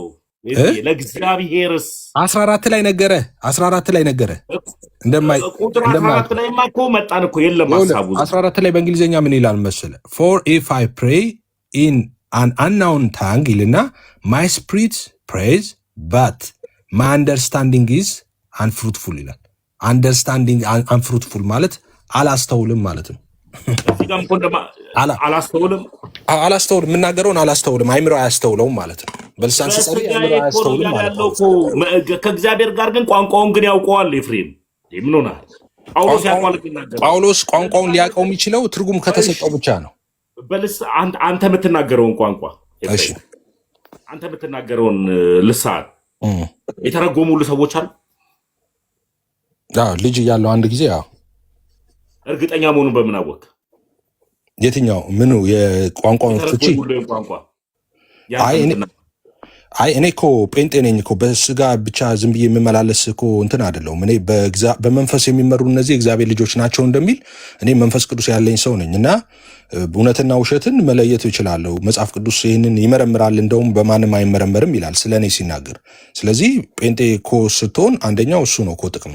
በመንፈስ ነው የምትመላለሰው፣ በመንፈስ ትመረምራለህ እና እኔን ምንም የሚሸውደኝ ስፒሪቹዋል ሬልም ላይ በእኔ አቅም ሳይሆን መንፈስ ቅዱስ ከኔ ጋር ስላለ መረምራለሁ። መርምሮ የተባልነው ለዛ ነው፣ መንፈሱ አስቀድሞ ስለተሰጠን ነው። እኔን ሳይሆን ጴንጤን ሊሸውድ የሚችል የለም በነገራችን። ስለዚህ ፔንቴኮስታሎች የሚመሩት በመንፈስ ነው፣ ካልቪኖች የሚመሩት በመንፈስ አይደለም ማለት ነው። እንደ አብያተ ክርስቲያን ማመን አላልኩም። አልገባኝማ። እኔ ጴንጤ ስለሆንኩኝ ፔንቴኮስታል ስለሆንኩኝ በመንፈስ እመራለሁ። በመንፈስ ስለመመራ በመንፈስ መርምሬ ትርጉሙን አውቄዋለሁ። ካልቪኖች ደግሞ አያምኑበትም። ይህን ቋንቋ አንተ ጴንጤዎቹ አያምኑበትም። የእግዚአብሔር መንፈስ የተቀበሉ ሁሉ እኮ የእግዚአብሔር መንፈስ የተቀበሉ በሙሉ በመንፈስ ነው የሚመረምሩት፣ በመንፈስ ነው የሚመላለሱት። መጽሐፍ ቅዱስ እሱን ይናገራል። ስለዚህ ካልቪኖች በልሳን ያምናሉ። አይ አሁን ስለ ካልቪንና ምናምን ብለህ እንደሱ ነው ወይ? ለማይ ጥያቄ ነው። ስለዚህ አንተ በመንፈስ ቅዱስ ትመራለህ፣ ካልቪኖች ደግሞ በመንፈስ ቅዱስ አይመሩም እያልከኝ ነው። እነሱም እንደኔ ነው የሚያምኑት፣ ልሳን ያላቸው። ኦኬ እሺ፣ ለመጨረሻ ጊዜ ልመልስልህ።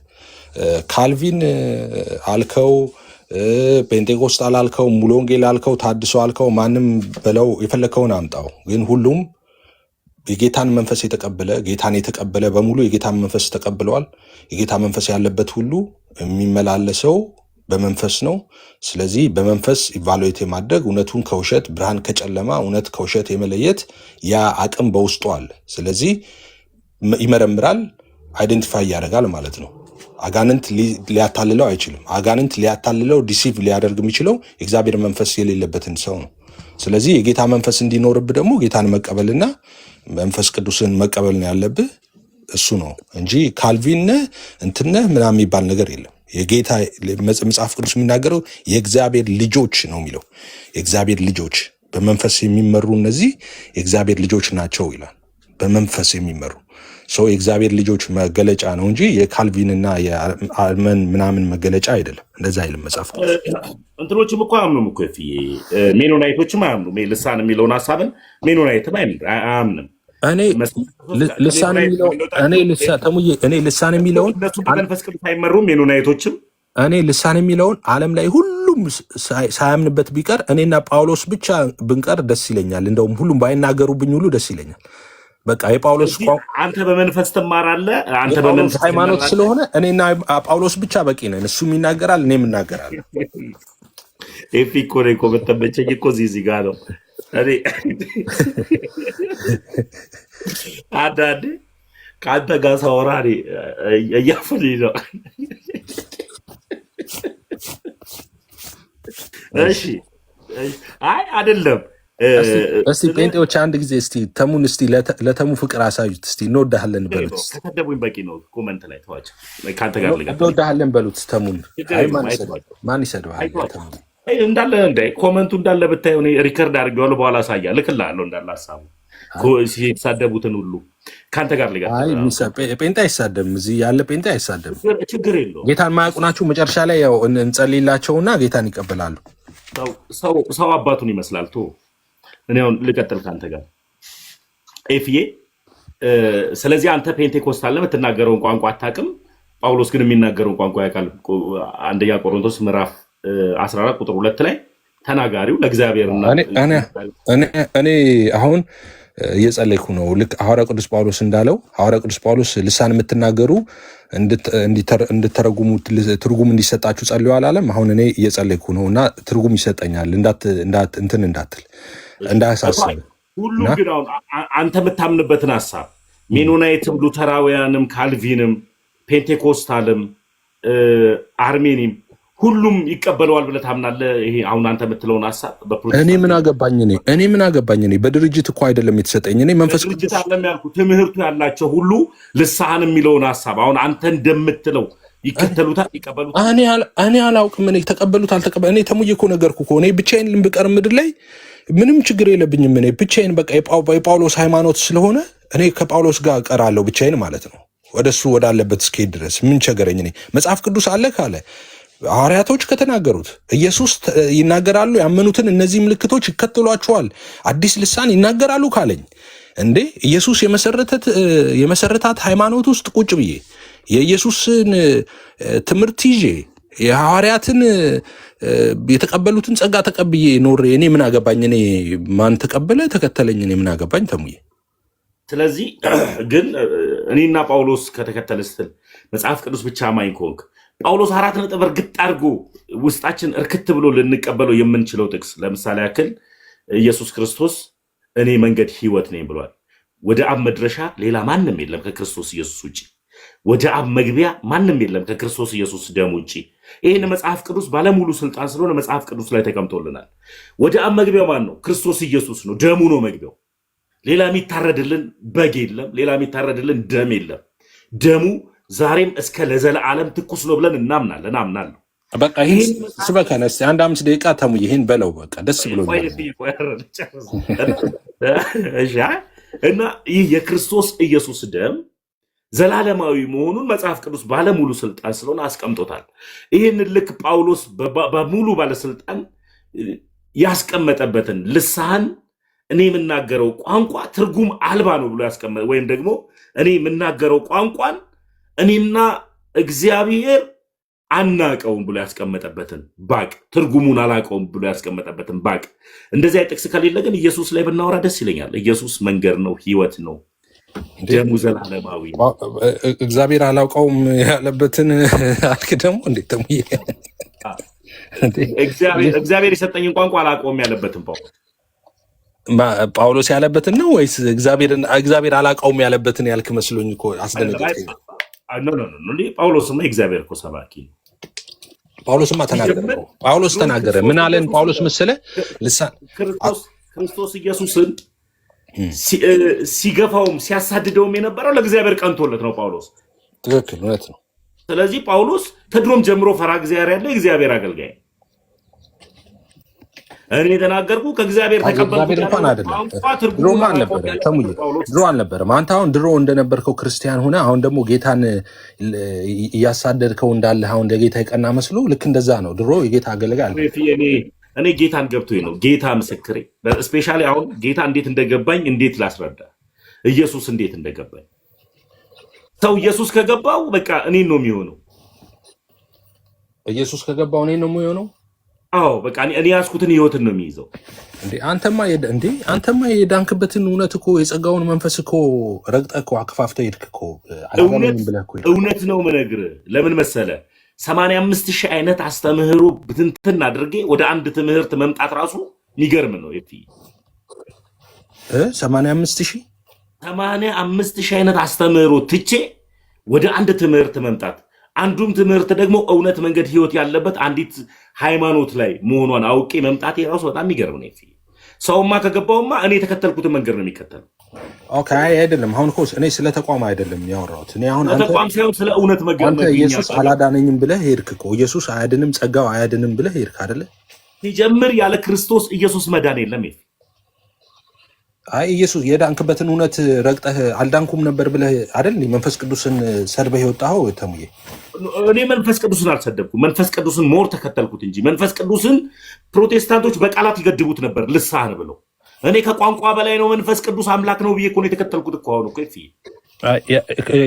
ለቤዛ ቀን የታተምክበትን ቅዱሱን መንፈስማ እኔ እኮ ስትናገር ብዙ ጊዜ ሰምቻለሁ። እኔ ጸልዬልሃለሁ ሁሉ አውቃለሁ። ግን ኤፍዬ ይኸውልህ ልንገርህ፣ ድሮ የነበርኩበት ቦታ ላይ መንፈስ ቅዱስ በቋንቋና በቃላት ይገደብ ነበረ። አሁን ልሳን ተብሎ ቅድም እንደተከራከርክበት እኔ አሁን መንፈስ ቅዱስ ከቃላትም ከቋንቋ በላይ ነው፣ የሚገርም ድንቅ አምላክ ነው ብዬ ነው አሁን የተከተልኩት እኮ። መጽሐፉ እንደሚለው ማለት ነው ኤፌሶን ላይ እንደሚለው አንዲት ጥምቀት፣ አንድ ጌታ፣ አንድ ሃይማኖት እንዳለው ወደ አንዲቷ ጥምቀት፣ ወደ አንዲቷ ሃይማኖት፣ ወደ አንድ ጌታ ነው የመጣሁት እኔ አሁን ይኸውልህ እኔ አሁን የሄድክበት እኔ እውነቱን ነው የምነግርህ ተሙዬ፣ እኔ ስለምወድህ ማለት ነው። እኔ የሄድክበት መንገድ አሁን ድሮ እግዚአብሔርን ታመልክ ነበረ። አንዱን አብ ወልድ መንፈስ ቅዱስ አንድ አምላክን ታመልክ ነበረ። ለሱ ትሰዋ ነበር፣ ለሱ ታጥን ነበር፣ ለሱ ትሰግድ ነበር፣ ለሱ ትገዛ ነበረ። አሁን ግን የሄድክበት ግን ያንን ትተህ አይ እሱ በቂ አይደለም ብለህ የሄድከው ልክ ከሱ እኩል ደግሞ ሌላ አምልኮ፣ ስግደት፣ ምስጋና፣ ውዳሴ የሚቀበሉትን አብረህ ለማክበር ነው የሄድከው እንጂ እኔ እዛ አብ ወልድ መንፈስ ቅዱስ የሉም ብዬ አልልም።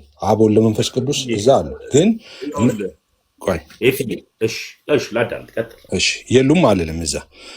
እኔ አሁን ኦርቶዶክስ ቤተክርስቲያን ላይ ሁልጊዜ እንደምናገረው ማለት ነው ኦርቶዶክስ ጋር አብ የለም ወልድ የለም መንፈስ ቅዱስ የለም ብዬ አልልም። እንደዛ ብዬ አልናገርም፣ ተናግሬም አላውቅም ማለት ነው። ኢየሱስን አታመልክም ወይ ተሙ? አሁን እዛ ኢየሱስ አይመለክም ወይ? አዎ ኢየሱስ ይመለካል። ኦርቶዶክስ ቤት ይመለካል ኢየሱስ፣ ምንም ጥያቄ የለውም። ፕሮቴስታንት ቤት ይመለካል ኢየሱስ፣ ደግሞ ኦርቶዶክስ ቤት ይመለካል። ካዲያ ለምንድን ነው የህይወት መንገድ ያልሆነ ኦርቶዶክስ ቤት ኢየሱስ የሚመለክ ከሆነ ካልከኝ ልዩነቱ ምን መሰለህ? እኛ ጋር ኢየሱስ ከአማልክቶች መካከል ብቸኛ አምላክ ነው። እናንተ ጋር ግን እዛ ኢየሱስ ከአማልክቶች መካከል እንደ አንዱ ነው። ከሱ ትክክል አንዳንዴም ከሱ በላይ ሆነው የሚመለኩ አሉ።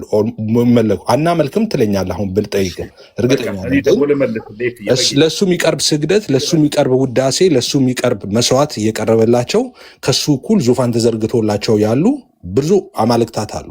ሰው ወደዛ ነው የሄድከው ኢየሱስ እንትን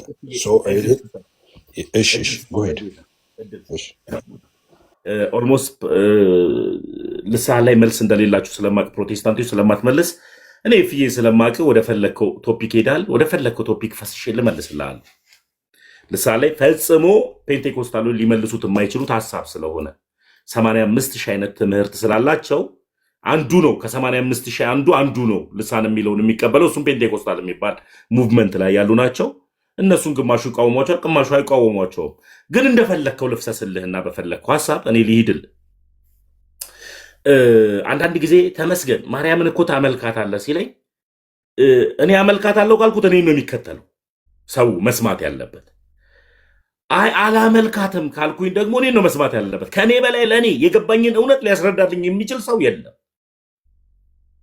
ስለዚህ ከኔ በላይ ለእኔ የገባልኝን እውቀት እኔ አቅልሃለሁ ካለ ያ ሰው ምን እንደሆነ አላውቅም። አታቅልኝም እኮ እኔ ነው የማውቀው የገባኝን እውነት። ስለዚህ የገባኝ እውነት ምንድን ነው? የሚመለክ 44 የሆነ 55 66 የምትለው አምላክ የለም። ቤተ ክርስቲያን የምታመልከው አንዱን እግዚአብሔርን ነው። እንዲያውም ቅድም ላይ ስላሴዎችን አታመልኩም ብዬ አላምንም ብለሃል አንተ ስጠይቅ። ቤተ ክርስቲያን ግን ስለ ቅድስ ስላሴ እንኳን ስታስተምር ቅድስ ስላሴ ብላ ነው የምታስተምረው። ሶስት አርጋ ሳይሆን አንድ አርጋ ነው የምትጠራው። ስለዚህ እኔ ውስጥ የገባው እውነት ቅድስ ስላሴ በስልጣን የማይከፋፈል በባህሪ አንድ የሆነ ሶስትና አራት አምላክ ያልሆነ አምላክ ነው የማመልከው ቅድስ ስላሴ ብዬ ነው የምጠራው። ስለዚህ ቤተ ክርስቲያን ከክርስቶስ ኢየሱስ ውጭ የደረበችው አንድም አምላክ የለም። አምላክ አላት ይሄው ማስረጃ አለኝ የሚል ካለ ያሳየኝ። የላት ቤተ ክርስቲያን ልታመልክ የምትችለው እኔ እውነት መንገድ ህይወት ነው ብዬ የተከተልኩት ክርስቶስ አንድ ነው። እሱ ነው የመንግስተ ሰማያት መግቢያው ቁልፍ በር። ስለዚህ ከአንተ በላይ ናቀናለሁ። በሄድኩበት የልቤን ትሰሚያለሽ በሄድኩበት አለሽ እያልክ ስትዘምር እኮ ሰማሁ እኮ። ሰሚናታ እሷ ሰሚናት ማለት ኦምኒፕሬዘንት ማርያም ኦምኒፕሬዘንስ ነች እንዴ? በሄደችበት አሁን ይኸውልህ አምላክ አይደለችም ናት አልልም ትላለህ፣ ግን ኦምኒፕሬዘንስ አሁን አትሪቢዩት የእግዚአብሔርን አትሪቢዩት ለእሷ ሰጥተሃል። አሁን ሶስቱ ኦንሊዎች የሚባሉትን ማለት እቺ ልበለ በጣም የምትወዳቸው አባት እኔ ኦልሞስት ቤተክርስቲያን ላይ ብዙ የሆኑ አሁን በጣም ገራሚ የምትሏቸው አባቶች ሁሉ ስለምታውቅ በእኔ ዘመን ያገለገሉኝም እግራቸውን የሚያጠብኩኝ ሰው ነኝ እና የአንተ ፓስተሮች ስለ አንተ ከእግዚአብሔር ሰምተው ይጸልዩላል ድምፅ አንጥተው? እኔ እኮ ያልኩት እኮ አሁን ያልኩትን አጠር አድርገህ እንድትመልስልኝ። እኔ እኮ የልቤን ትሰሚያለሽ ባለሁበት አለሽ አልክና የእግዚአብሔርን ለማርያም ሰጠህ እኮ እያልኩ። እግዚአብሔር የልብህን ሰምተው ይነግሩላል ያንተ ፓስተሮች ከሩቅ አገር? የልቤን አይሰሙም። የልቤን የሚሰማ አንድም ፓስተር የለም። የልብ የሚሰማ የለም። በጣም ጥሩ። ለአንተ ትንቢት ያመጣል አንድም ፓስተር የለም? አይ ትንቢት ሊያመጡ ይችላሉ። ትንቢት የተሰጣቸው ትንቢት ማለት በቃ የልብህን እግዚአብሔር ሊናገርልኝ ይችላል ብለህ አንተ አሁን እንግሊዝ ሀገር ቁጭ ብለህ ወይ ከኢትዮጵያ ሊሆን ይችላል ወይ ከኬንያ ሊሆን ይችላል ወይ ከአሜሪካ ሊሆን ይችላል ወይም ከየትም ሊሆን ይችላል። ያንተን ሐሳብን ግን ከእግዚአብሔር ሚስጥርን ተቀብያለሁ ብሎ የነገረልህ ፓስተር የለም? አይ እሱ አይደለም። እኔ እኮ አንተ ያንተ እኮ መልስልኝ። እሱ አምላክ ነው ማለት ነው አይደለም እያልኩ ነው።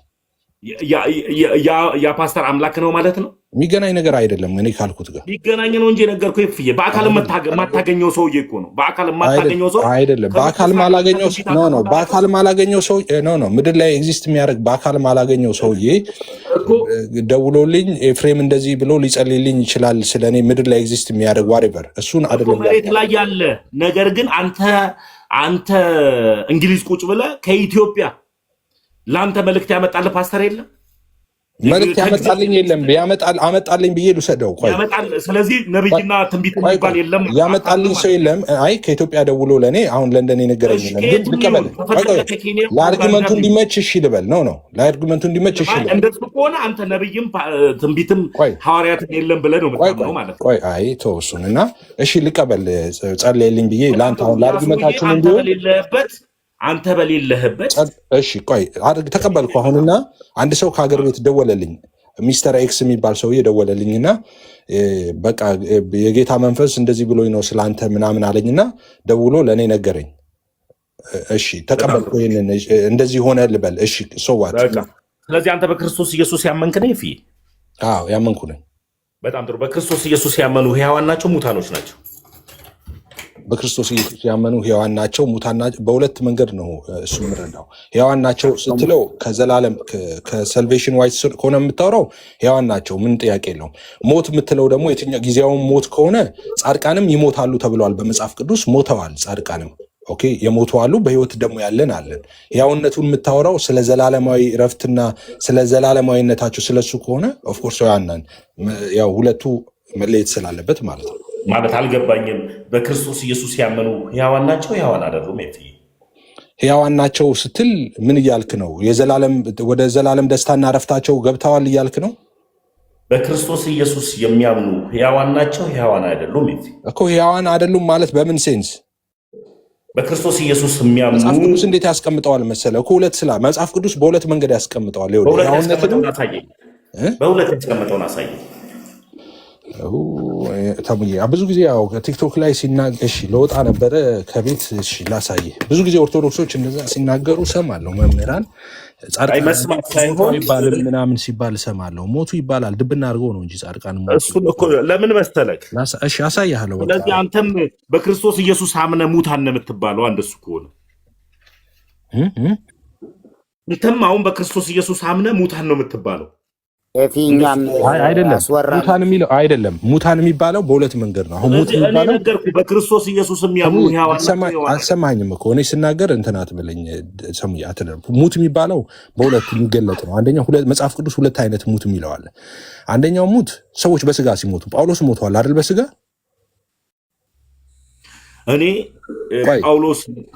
ጳውሎስ ሞተ አልሞተ የሚል በስጋ ሞተም ጳውሎስ ስጋም ወደ አፈሩ ነፍስም ወደ አምላኳ ትሄዳለች። አንደኛ እሱ ሞት የሚባል አለ መጽሐፍ ቅዱስ። ስጋም ወደ አፈሩ ነፍስም ወደ አምላኳ ትሄዳለች እኮ። አንድ ጊዜ ብትሰማኝ ጥሩ ነበር። አሁን መጽሐፍ ቅዱስ ሁለቱንም ያስቀምጣቸዋል። አንደኛ በስጋ የሞቱትን ሞቱ ይላል። በስጋ የሞቱትን ምድር ላይ በቃ በስጋ ሲሞት ሰው እነሱም ሞቱ ብሎ ያስቀምጣል። ሁለተኛ ደግሞ ዘላለማዊውን ሞት ደግሞ ማለት ነው ዘላለማዊውን ፍርድ እሱን ለማመልከትም ሞት ብሎ ይገልጠዋል። ሕያውነትንም ካየው በሁለት መንገድ ይገልጠዋል መጽሐፍ ቅዱስ ልክ እንደዛ ማለት ነው። አንደኛው ሕያውነት ምንድን ነው? እንዳልከው ቅድም ከክርስቶስ ኢየሱስ ጋር ለዘላለም ለመኖር በጽድቅ ሆኖ ማንቀላፋት ማለት ነው። ኦኬ፣ በጽድቅ ሆነው ያንቀላፉት በጽድቅ ሆነው ከዚህ ምድር የተለዩት ሰዎች እነሱ ሕያዋን ይባላሉ። ለዘላለም ከክርስቶስ ጋር ስለሚኖሩ እሱ ባለበት እንደዛ እንደገባላቸው ኪዳን ስለሚኖሩ ማለት ነው ሕያዋን ይባላሉ። ሌላው ደግሞ በምድር ላይ ያልሞቱ ሰዎች በምድር ላይ ኤግዚስት ያደረጉ እነሱንም ሕያዋን ይባላሉ። እና ሁለት አይነት ነው ምል የዛ ነው። አንድ ጊዜ መጽሐፍ ቅዱስ ካለ ሁለቱን አሳይን ስላልከኝ አንደኛ ተሰሎንቄ እኔ አሁን ስራ 35 ደቂቃ አርፍጃለሁ ስራ እና ቶሎ አንደኛ ተሰሎንቄ ላይቭን አላጠፋውም ችግር የለውም ስራ ቦታ ይሩቅ አይደለም። እዛም ቢሮም ቁጭ ብለህ ማውራት ካለብን እናወራለን። እዚሁ ሀሳብ ላይ የፈለክበት። እሺ አንተን በለኝ ስላልከኝ አሳየኝ ስላልከኝ ከመጽሐፍ ቅዱስ ለምሳሌ የሞተ ሰው አንደኛ ተሰሎንቄ 4:16 ላይ ማየት ትችላለህ። አንደኛ ተሰሎንቄ ምዕራፍ 4 ቁጥር 16 ላይ ጌታ ራሱ በትእዛዝ በመላእክት አለቃ ድምፅ በእግዚአብሔር መለከት ከሰማይ ይወርዳልና በክርስቶስ የሞቱት አስቀድሞ ይነሳሉ ይላል። በምን የሞቱት? በክርስቶስ የሞቱት ክርስቲያኖች ማለት ነው። እነሱን አሁን ሞተዋል ይላቸዋል። አየህ ሙታን ናቸው በክርስቶስ ያመኑት። እሱ እኮ ነው የሚለው ሁለት አይነት ሙት ነው። ወይ መሪ ጌታ ወይ ይገቡ ኤፍሬም አታናግረንም እንደኛም እሺ አናግራችሁ። አሁን እሱ ከኔ ጋር ነው የፈለገው ብዬ ነው መርጌታ።